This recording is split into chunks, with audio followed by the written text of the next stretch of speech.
दर्शक भाई और बहनों, स्वागत है आपका संसद टीवी जो श्रृंखला चला रही है एकम सत, जिसमें विभिन्न धर्मों को हम प्रस्तुत कर रहे हैं आपके सामने।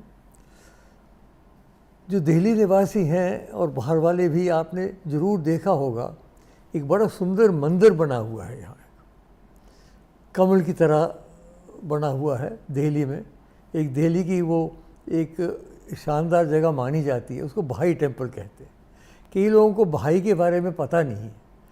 एक बड़े नेक और बड़े आध्यात्मिक व्यक्ति बहाउल्लाह नामक हुए थे, जिन्होंने भाई धर्म को स्थापित किया और इसके कई अनुयायी हैं। सारे विश्व में इनके मंदिर हैं, संख्या बहुत अधिक नहीं है लेकिन इनके मंदिर हैं।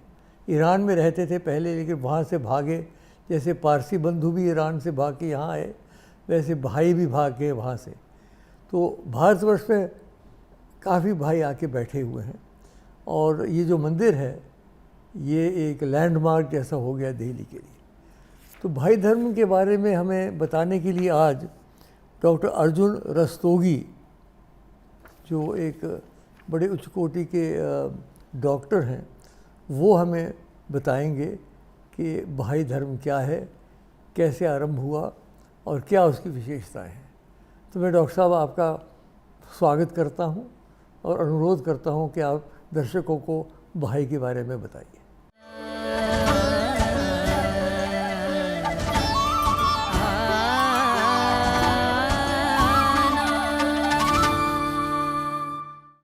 नमस्कार। हम महाराजा करण सिंह के आभारी हैं कि उन्होंने भाई धर्म के बारे में हमें अपने कुछ ख्याल रखने का मौका दिया।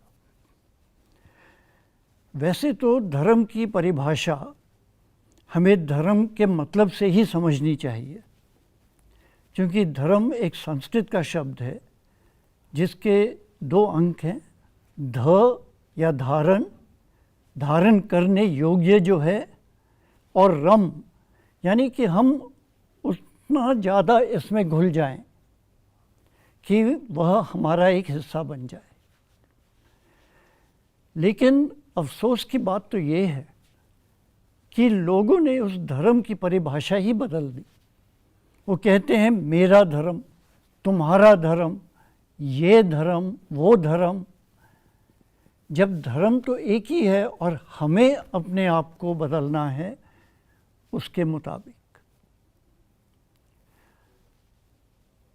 हिंदुस्तान में हम सनातन धर्म को मानते हैं और सनातन धर्म का मतलब यही है कि युग युग से ईश्वर अपने अवतार भेजता है और उन अवतारों का कार्य यही होता है कि वह एक बार फिर से मनुष्य को ईश्वर की राह पर ले जाएं।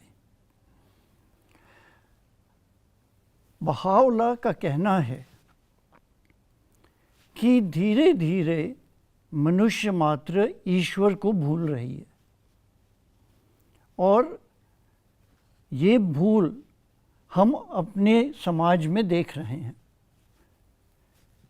जहाँ जब हम पढ़ते थे एक नैतिक क्लास होती थी और उस नैतिक क्लास में हमें सिखाया जाता था कि अच्छाई क्या है, धर्म क्या है, हमें कैसे होना चाहिए, क्या क्या गुण अपनाने चाहिए। आजकल वो नैतिक क्लास होती ही नहीं। धीरे धीरे लोगों के मन में यह आने लगा है कि अब हमें ईश्वर की आवश्यकता ही नहीं है और इसी को धर्म की ग्लानि कहते हैं। तो यही समय है जब ईश्वर एक अवतार भेजता है। लेकिन हमें ये भी तो देखना है कि समय के अनुसार आवश्यकता क्या है। बहाउल्लाह का कहना है कि मनुष्य मात्र अब परिपक्व हो चुकी है, यानी कि वो समझदार है। और अगर हम देखें तो करीब करीब 1844 की बात है कि अमेरिका में नए आविष्कारों का जो दफ्तर था वो गवर्नमेंट से कह रहा था कि भाई अब हमें बंद कर दो, 1000 साल हो गए, बहुत कम काम रहा है। और उस 1840 से एकदम से दुनिया पलट गई। यहाँ तक कि अगर 50 साल पहले के भी मनुष्य को आप यहाँ पर लेकर आओ आज के समाज में, तो उससे मुश्किल होती है उसको समझने में। वे हम भी अपने छोटे छोटे बच्चों से पूछते हैं कि हमारे कंप्यूटर का हम क्या करें, हम फंस गए, सुलझा दो उसको। यानी मनुष्य की क्षमता एकदम से बढ़ गई। तो क्या धर्म पीछे हट सकता है? हमेशा तो यही हुआ है कि ईश्वरीय अवतार आता है और उसकी धारणा, उसके नियम, उसके सिद्धांतों के ऊपर एक समाज बनाया जाता है। लेकिन अब मनुष्य की परिपक्वता की बात है, यानी कि मनुष्य को खुद समझकर उसे अपनाना पड़ेगा। वो समय अब ख़त्म हो गया जब ईश्वरीय अवतार आके मारपीट करके सबको ख़त्म कर देता था। अब बहाओल्लाह ने साफ साफ कहा है कि मनुष्य अपनी समझ से समझे और तब आगे बढ़े, यानी कि हर एक मनुष्य में ये क्षमता आ गई है। तो बहाई धर्म अब दुनिया के कोने कोने में फैला हुआ है। बहाई लोगों को एकत्रित करके उन्हें धर्म और ईश्वर की बातें समझाते हैं, एक बार फिर से प्रार्थना की तरफ वापस लेकर आते हैं और अपने जीवन में मूल सिद्धांतों को अपनाकर एक उदाहरण पेश करने की कोशिश करते हैं। इसी प्रकार जब बहाओल्लाह 40 वर्षों तक जेल में रहे, किस लिए? क्योंकि उन्होंने ये घोषित किया कि मनुष्य मात्र की एकता का समय आ गया है और ईश्वर इसे पूरा करके रहेगा। ये मनुष्य मात्र का कार्य है, लेकिन इसके पीछे एक ईश्वरीय दिव्य शक्ति है जो इसे स्पष्ट करेगी। तो बहाई धर्म का मूल सिद्धांत अब यही है, मनुष्य मात्र की एकता। और ये एकता 3 चीज़ों पर रखी जाती है। सबसे पहले कि ईश्वर एक ही है और सभी धर्म ये मानते हैं। दूसरी बात कि सभी धर्म ईश्वर से आए हैं, सभी धर्म ये मानते हैं। और मनुष्य मात्र सब ईश्वर के ही बच्चे हैं, ये भी सभी धर्म मानते हैं। तो यही मूल सिद्धांत के आधार पर मनुष्य मात्र एक हो सकती है। अब अगर हम देखें कि समाज में यह कार्य बहुत धीरे से चल रहा है, तो हमें ये लगता है कि ये कैसे पूरा होगा। लेकिन ईश्वर का ये आश्वासन है कि एकता की रोशनी इतनी प्रज्वलित है कि वह पूरे संसार को प्रज्वलित कर सकती है। और धीरे धीरे मनुष्य मात्र भी इसी बात पे आ रहा है। पहले तो झट से युद्ध आरंभ हो जाता था कि भाई हमें ये चाहिए, आप नहीं दे रहे हो, चलो लड़ो। अब लोग ये सोचते हैं कि लड़ने से पहले ज़रा मेज़ पे बैठ के बातचीत कर लें, शायद कोई समस्या का हल हो जाए। ये एक परिपक्वता का एक चिन्ह है। तो यही धीरे धीरे मनुष्य मात्र के मन और समाज में ये बात आ रही है कि विश्व एक है, हम सब एक हैं। दुनिया के किसी भी कोने में कुछ होता है तो असर सब पे पड़ता है। आप कोविड को देख लीजिए, एक छोटे से वायरस ने संपूर्ण मानव जाति को हिला दिया और सबके सामने ये बात स्पष्ट कर दी कि मनुष्य मात्र एक है।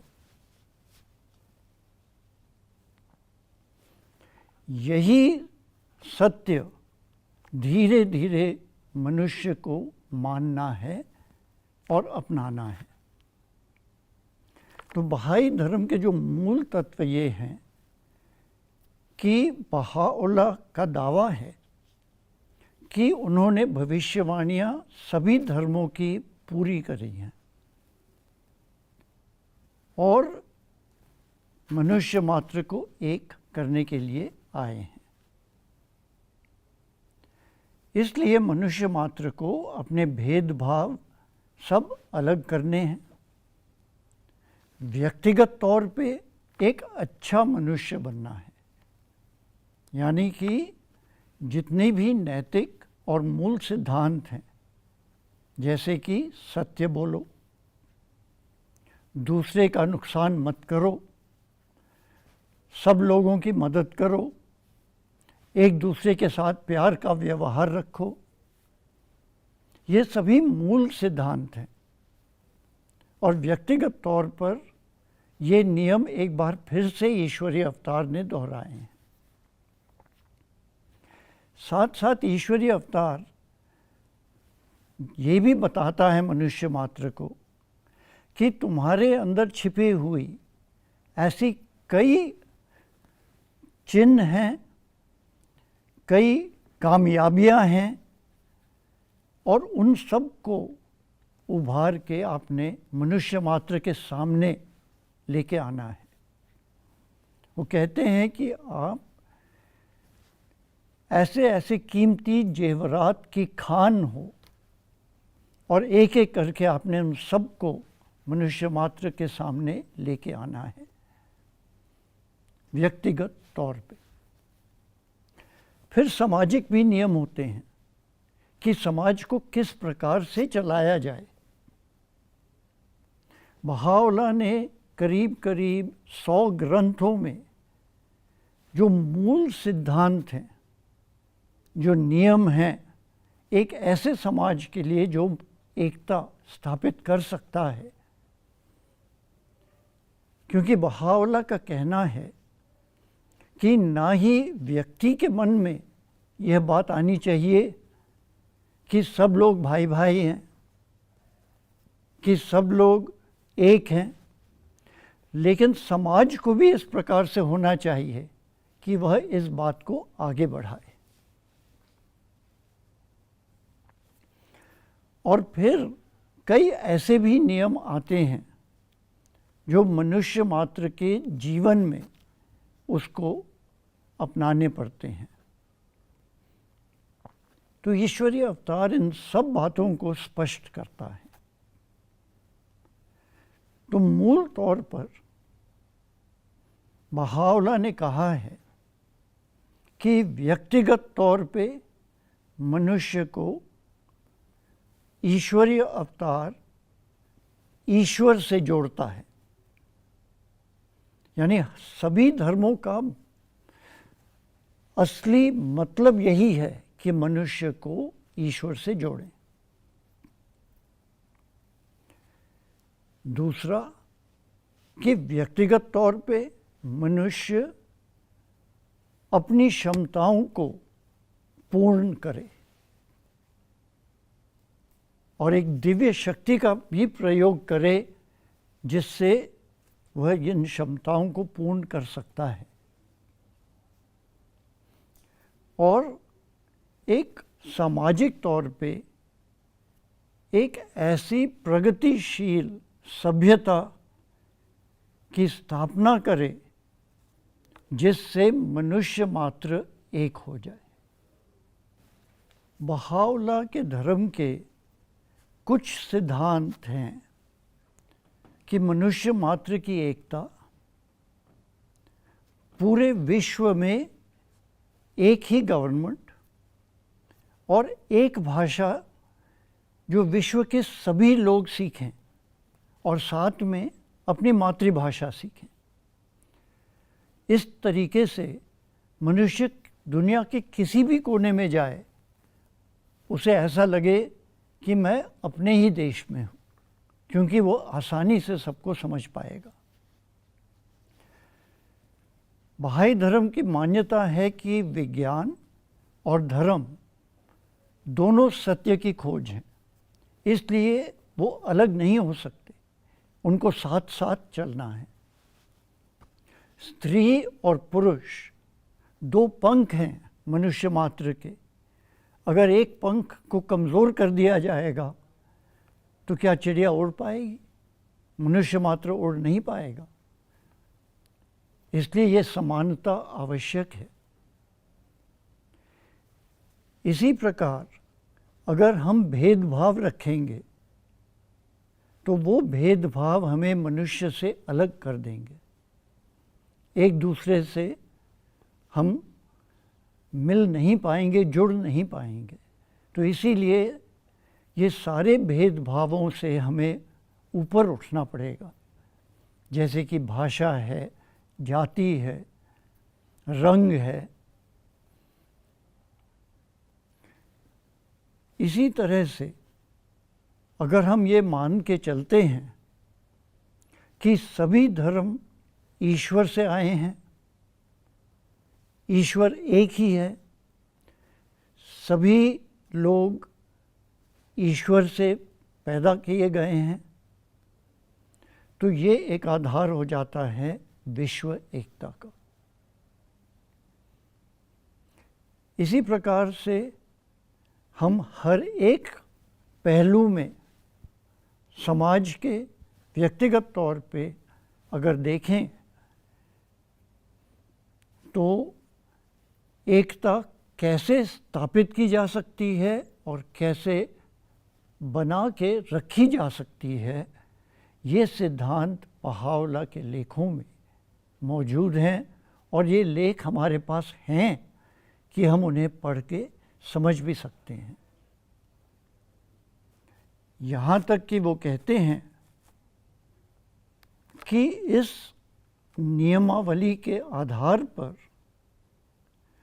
समस्त संसार एक हो जाएगा और मनुष्य मात्र की सामाजिक और जुड़कर रहने के जो तरीके हैं, जो तौर हैं,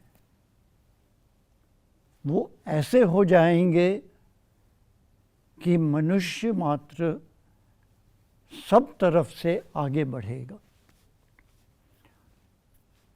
हर एक अवतार अपनी ज़िंदगी में कई यातनाएं भुगतते हैं। बहाई धर्म का भी इतिहास इसी प्रकार का है। बहावला को जेल में डाल दिया गया, 40 साल तक देश से निकाला, अन्य जगह पे एक कैदी के रूप में भेज दिया और 20,000 से अधिक बहाइयों को कत्ल कर दिया गया, शहीद कर दिया गया।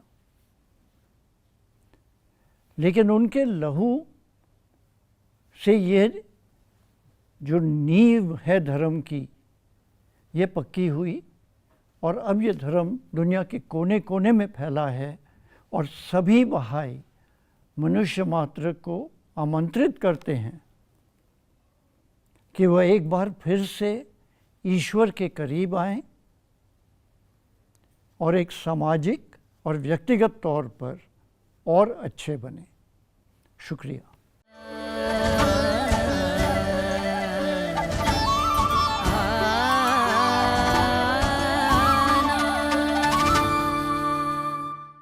डॉक्टर रस्तोगी, आपका धन्यवाद है। आपने बड़े स्पष्ट ढंग से भाई धर्म के बारे में लोगों को बताया। लाखों लोग होंगे जिनको पता नहीं था भाई क्या चीज़ है। आज आपके यहाँ आने से अवश्य भाई के बारे में हज़ारों लोगों को जानकारी प्राप्त होगी। आपका धन्यवाद है। दर्शकों का भी। अब अगली श्रृंखला में फिर मुलाकात होगी। नमस्कार।